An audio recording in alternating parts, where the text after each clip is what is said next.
Hello everyone, welcome to the second video of this playlist, which is setting up the Power BI report. In the first video, we saw how we set up a Google Sheet, and now in this second video, we'll look into how we can bring it all together into Power BI Desktop. So once you install Power BI Desktop on your laptop, what you can do is you can go to Transform Data, and from the first video you would have got the Google Sheet link.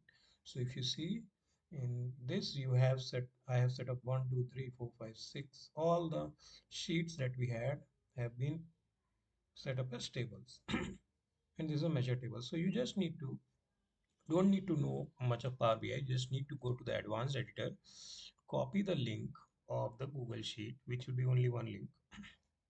Obviously, just download the Google Sheet, create your own sheet in your account, and then replace this link that I am highlighting right now. Replace this link, and that you have to do in all of them. Since the sheet remains same, the link remains same. So you replace all of them, and then once you have done that, you just close and apply. Okay, it may ask you to authenticate and give permission to your Gmail account to this service. You do so. Okay.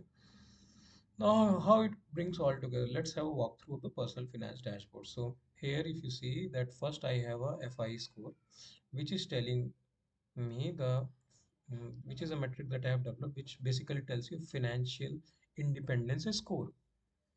It means that as of today, you have achieved 26% of, you have saved, or your portfolio size is 26% of the amount that you need to retire today. So this particular instance, the amount needed to retire today is close to 4.5 CR, while the amount saved is close to 12 CR. So that comes to 26%. Then we have the division of the portfolio into illiquid and liquid assets. Out of this, what's the illiquid part, what's the, and you can drill through. So you can just enable the drill through, and you can drill through into say illiquid and see the divisions. Accordingly, you can drill through in the other also. Okay, so that's about it. Okay, that's that part, and then we come to the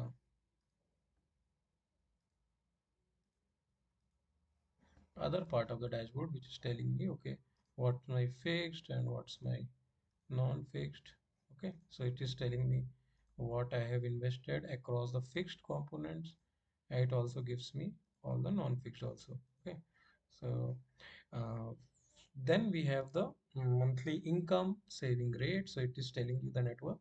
Let's move to the I put a filter so there, so that's why it's a bit disturbed here. So we can move to the Power BI service. Okay, let me open it in Power BI service for you.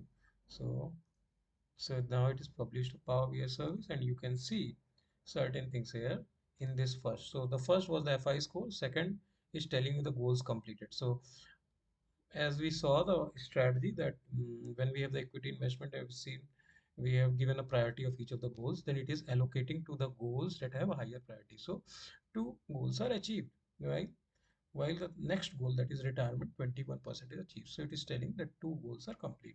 Then it is telling your net worth. So net worth is assets minus liabilities. Since we had entered the liabilities, it tells us our net worth, which is around 1.4 CR right now, and the assets 2.4 CR, out of which property is a major chunk. So this is the property part, which we can see.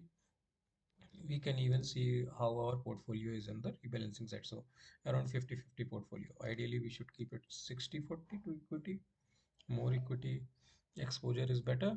Then we come to the saving rate. So as we entered income and expense, we come to a saving rate of 65%. We can even see month by month what's the income and what's the expense, and it helps us gauge how our expenses are increasing with time, our saving rate getting affected, and this value, that's the actual saving amount, will tell us the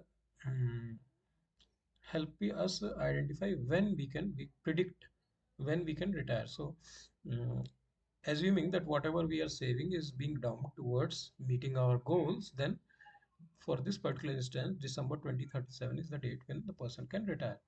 Now, here the strategy is first to clear the mortgage and then to go for tracking the goals. Okay, so be loan free first, and that will take August 2027. Again, assuming initially the person is dumping the savings to do prepayment of his mortgage and then starts putting it towards the goals. So, using that logic, we are able to predict these two dates.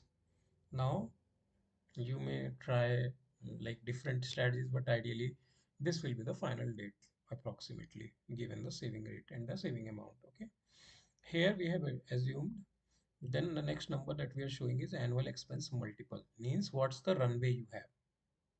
So for this person, he has close to 7 years plus of runway. So he has enough savings, means the liquid savings, that he can fund this particular amount saved. This amount saved is almost 7.25 times of his annual expense. So higher the runway, more safe are you.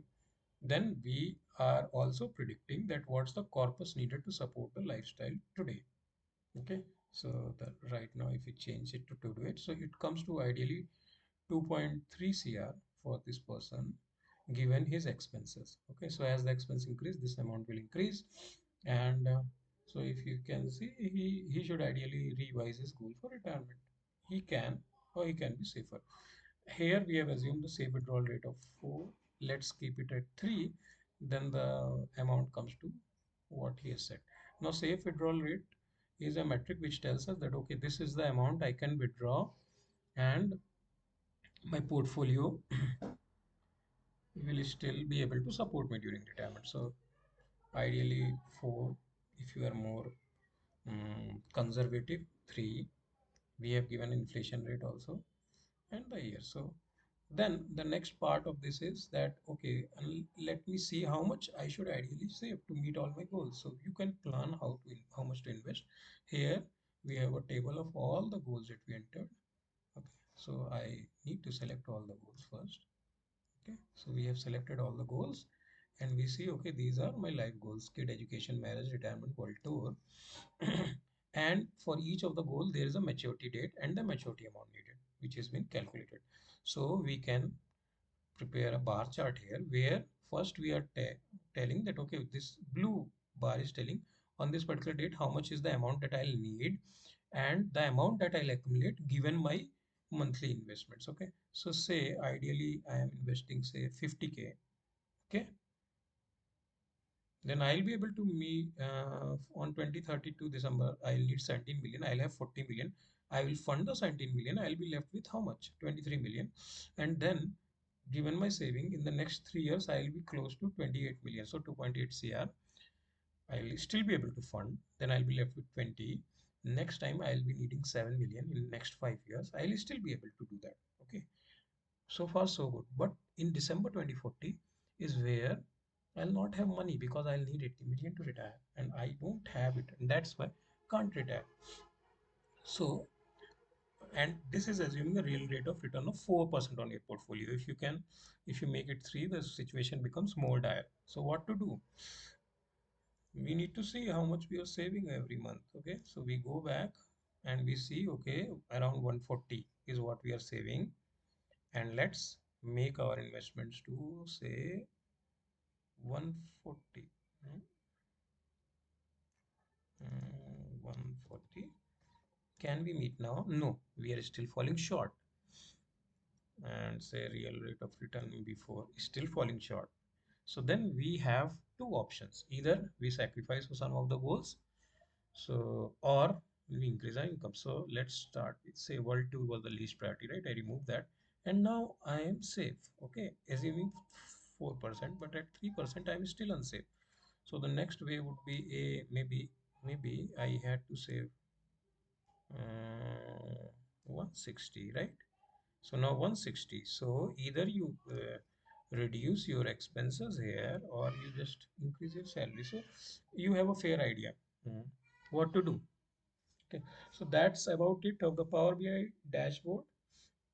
If you are interested, leave a comment, and I'll be sharing the leave a comment, enter your mail ID, and I'll be sharing the PBIX file with whoever is putting their email ID in the comments.